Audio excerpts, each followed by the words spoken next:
बे सावगारियाव नुनाय लामाया आलाबारि भिसिडिसिनि सिङाव थानाय आलाबारिनिफ्राय 2 नं माजुलि थांग्रा सिसि ब्लक जाबनाय बे लामानि गेजेराव थानाय गंसे कालभार्टआ थांनाय 2021 मायथाइयावनो दैबानाजों खुरखानानै गाज्रि जानानै दं। जायनि जाउनाव बे लामाजों हान्थिग्रा ओनसोलनि सुबुङा जोबोर जेंनाजों मोगा-मोगि जाबोनांदों होनना फोरमायो। आरो बे गाज्रि जानानै थानाय कालभार्टखौ मोजां खालामना होनो जायगानि एमएलए गबिन्द बसुमतारीनिसिम आलाबारि भिसिडिसि सिंनि इउपिपिएलनि टिसिएलसिसिनि सोद्रोमा बिन'द ब्रह्मजों लोगोसे ओनसोलनि रायजो राजा आरो आइजोफोराबो गोबां बार थांनानै खावलायब्लाबो नाथाय बिटिसिनि लेङाइ गाहाय मावफुं सोद्रोमा एबा जायगानि एमएलए गबिन्द बसुमतारीया थांनाय 3 बोसोर नेवसिबोदों होनना अजद लाबोयो। जायनि थाखाय इउपिपिएल हानजानि सोरखारा रायजोफोरनि मोजां खामानि मावना होनो गोसो गैयैखौ नुनानै टिसिएलसिसिनि सोद्रोमा बिन'द ब्रह्मआ थांनाय 2 दिसेम्बर खालि आम्बागावआव बिपिएफ हानजायाव जयेन जाहैदों होनना बुङो।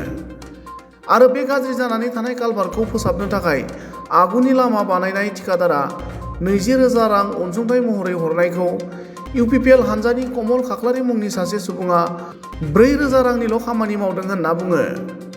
नंगौ, थांनाय दिसेम्बर 2 थारिख खालि आम्बागावआव इउटिएलनि जयनिं प्रग्राम दंमोन। बेयाव आं बेक्तिगत हारसिं थांनानै बेयाव बिपिएफआव जयेन जाहैदों। बेयाव रावबो आंखौ लेंनानै लाना थाङाखै। आं हारसिं बेक्तिगतसो जयेन जानो होननानै थांदों। बेयाव आं सिगाङाव इउपिपिएल सरकार दाजेननायाव आं बोसोरथाम इउपिपिएल सरकारावनो थाबाय। थानानै आङो टिसिएलसि मेम्बार हिसाबै मोनसे पद मोनदोंमोन। नाथाय टिसिएलसि मेम्बार पद थासेयावबो आंखौ जेन'बा रायजो राजाफोरनि जेबो मोजां खामानि मावनाय नुयैखाय आङो थांनाय 2 थारिखआव जयेन जाहैदों। दा थांनाय 2 थारिखआव जयेन जाहैनायनि मेन जाहोनानो जाबाय आं माखासे उद्देश्य लानानै दाख्लैबो बुंखांखाबाय, नोंसोरनि सिगाङावनो बुंबाय जानो हागौ। बेयाव मोनसे लामानि खोथा बुंदोंमोन आङो। कालभारनि 2 नम्बर माजुलि थांलाय फैलाय लामा, बेयाव नोंसोर दा नायनो हागोन बे लामाया माबायदि अबस्था जानानै दङ बेखौ आं बुंदोंमोन। आरो मेन जाहोनानो जोङो लोखि फुजानि सिगां जोङो एमएलए सारनाव बहुद बार थांदोंमोन। बे लामाखौ मोजां मावनानै होनांगौ, जोंहा फुजा दं होननानै गामियाव बोसोरै मोनसे गिदिर फुजा जायो जोंहा लोखि फुजा। बे फुजानि थाखाय इमारजेन्सि नांब्रबगोन होननानै जों बे लामाखौ सावरायनो होननानै थांदोंमोन। नाथाय सारा साननै सानथामनि उनाव फैफिन माबाफिन होननानै बिदि बुंबाय थानायाव जों खनथाम खनब्रैसो थांदों। थाङाखै नङा, महिलाफोरबो थांदों। थांनायावबो सारा जेबो रेसपन्स होजायासै। साननै सानथामनि उनाव फैफिन होननानै बिदिनो खनथाम खनब्रैसो जोंखौ थगायनानै दोनबाय। दा बे लामाया दासिमबो जानानै थाङाखै। नाय नोंसोरो, नैबे लामायानो नै दासिम नै गब्लंनानै दङ लामाया। सिंजोंबो दनद्रायबाय आरो बिथिंबो बायनानै दङ। बेजों गथ'फ्रा थांलाय फैलाय खालामबाय थायो। स्कुलनि सात्रफोर, कलेजनि सात्रफोर बहुद गोबां थांलाय फैलाय खालायो। आरो गारि खारनाय बेमार आजारबो जाब्रबनो हागौ, हथात जाब्रबनो हागौ। गारि गुरा फैनाय थांलाय फैलायाथ' जोबखायानोसै। जाया नङा, सिगाङावबो बै सिगाङावबो मोनसे बायनाय दंमोन। बेयावबो एक्सिडेन्ट जानानै सासे आथिं बायलांबाय। बेफोरखौ जेन'बा आं इउपिपिएलआव पद थानाय हिसाबै आंखौ रायजो राजाफ्रा बुंदोंमोन, सारजों रायज्लायहै, नोंसोरथ' इउपिपिएलनि मानसि, नोंसोरहा पद दङ, नोंसोर रायज्लायनानै लामाखौ इमारजेन्सि मावफै, नङाबा जोंहा उसुबिदा, गारि थांलाय फैलायनि थाखाय उसुबिदा जाबाय थायो होननानै रायजोफ्रा बुंनायखाय जों सावरायहैदोंमोनबो। नाथाय जोंखौ गेटनिफ्रायनो थिनहरफिनदों, हाबहोआखै। लोगो हमथ'आनो सारा हिरिया होननायखाय जोंबो फैफिनबाय। फैफिननानै उनाव आरो महिलाफ्रा खननै खनथामसो थांदों। बिसोरबो बिदिनो फैफिनबाय थानांदों जानो हागौ। खनसे खननैसो रायज्लायदों। रायज्लायनानै ओमफ्राय उनाव फै होननानै बुंबाय थानायखाय बिदिनो खननै खनथाम थांबाय थानायाव ओमफ्राय जाथारैनि रायजोआनो मावनोसै होननानै थांखि लाबायमोन। थांखि लानायाव ओमफ्राय उनाव जोंहा सिगांनि फुराना जि लामाखौ मावनाय थिकादार, बे थिकादारा एसे अनसुंथाइ हरनानै इमारजेन्सि मावब्रबबाय। नाथाय जों बेखौ इउपिपिएल सरखारनिफ्राय मोनबोआखै। मोनबोसेयावबो सासे इउपिपिएलनि मानसिनि बिथां कमल खाख्लारि बिथाङानो बे लामाखौ मावदों। खोनानाय मथेबा 20,000 ना माबा हरदोंमोननो। 20,000 हरनायाव मानसिया माथ्र 4,000निल' खामानि मावनानै बे फैसाखौ बे गाव जाजोबदों। खिन्थु लामाया दासिमबो मोजां जायाखै, बायग्लंनानै दङ। नै हाखर खुरनानै दङ। गारि गुरा हराव गारि गुरा खारो, मालाबा सौग्रावनानै जेन'बा गथ' गथायफोर थांलाय फैलाय सौग्रावलाबायनानै एक्सिडेन्ट जानानै थानानै सोरबाफोर थैयोबा सोर रिक्स लागोन बेखौ जाहाथे सारमोन माबा UPPL सरकारा बेफोरनि थाखाय मोजां मावलाङो। नंगौ आङो UPPL आव बोसोरथाम थाबाय। बे बोसोरथाम थानायावनो आङो बिसोरदि माबायदि खामानि मावलांगोन आं एसे हमदांनो हाखाबाय, मोनथिखाबाय।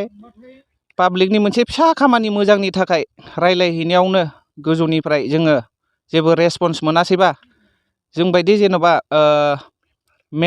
बिबान थानाय TCLC मेम्बार जोंबो जेनेबा बिबान थानाय हिसाबै जोंफोरबायदिखौनो जेबो रेसपन्स होआखैबा आरो पाब्लिकफोर थांबा पाब्लिकफोरखौ माबायदि रेसपन्स होगोन?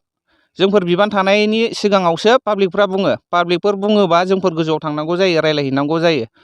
दा जोंखौनो जेबो रेसपन्स होआबा बिसोर पाब्लिकनि जेन'बा पाब्लिकखौ मा रेसपन्स होगोन? बिनि थाखायनो जेन'बा आं BPF आव मेन जुगदान हैनाया बेनो। आरो जेन'बा आं 3 बोसोर सालायनायावनो हमदांनो हाखाबाय बिसोर माबायदि मावलांगोन। लामा फिसाखौनो जेन'बा माबानो हायाखैबा आरो बिनिफ्राय साबसिन खामानि मा मावबावगोन बिसोरलाय? पाब्लिकनि मोनसेबो मोजां खामानि मावनो हाया बिसोरो। मोनथिखाबाय आङो, बिनि थाखायनो आङो जुगदान हैदों। गुबुन फारसेथिं बे लामाजों हान्थिनायाव जेंना मोननाय फरायसा आरो ओनसोलनि सुबुङा खौरांगिरिनि सिगाङाव ओरैबायदि बुङो। आङो माजुलि गामिनि एलाबारि BCDCनि सिङाव मा होनो आं उदालगुरि कलेजाव फरायो। दैज्लां समाव बेयाव अखा हायोबा दैया देरो, ओमफ्रायो जोङो बारनो खस्थ' जाथारो बे लामायाव। बेनिखायनो जोंनि बे माजुलि गामिनि लामाखौ मोजां खालामना होगोन होननानै आसा खालामनाय थाबाय। फरायसाफोरनि थाखाय गोबां प्रब्लेम जायो थांलाय फैलाय दैज्लाङाव। दैबाना जायोबा जों थांनो हाया जायो, साइकेल गारि बारहोनो हाया जायो, लोमसावलाजोबनानै थायो बे लामाया। बेनिखायनो BTR सरकारा बे लामाखौ मोजां खालामना होगोन होननानै आं सासे फरायसा जानानै बेखौ खावलायहरनाय थाबाय आरो BTR सरकारनिसिम। सिङाव दन्दर खुरनानै माने गब्र'गोनदां बेफोरबायदि जायो आरोना। दैयाथ' देरोना बिरादनो दाहाराव बोहैयो। बेनिखायनो लामाखौ एसे मोजां खालामना होयोबा मोजां जागौमोन आरो BTR सरकारा। जों फरायसाफोरनि थाखायबो आरो गामिनि मानसिफोर थांलाय फैलायनि सुबिदानि थाखायबो। बेखौथ' आङो जेनेबा बे लामाया नंगौ जोंहा जोबोद खस्थ' जायो, दैज्लाङाव बांसिन खस्थ' जायो। माने बे लामाजों जोंहा दैयानो लामाया लोमजोबो, ओमफ्राय जोङो बारनोनो हाया जायो। बेनिखायनो BTR सरकारा नैबे लामाखौ थाबै मोजाङै मावफुंना होबा मोजां जागोन।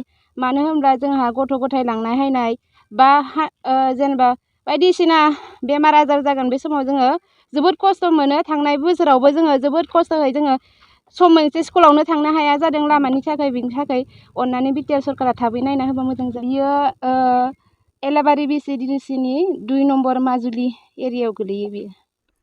ইয়াত আমাৰ বহুত অসুবিধা হৈছে, বহুত কষ্ট হৈছে। ইয়াত ভাঙি যায় কেতিয়াবা, ইয়াত বহুত পানী অলপ আহিলে বেছি ভাঙি যায়, ভয় লাগে আমাৰ।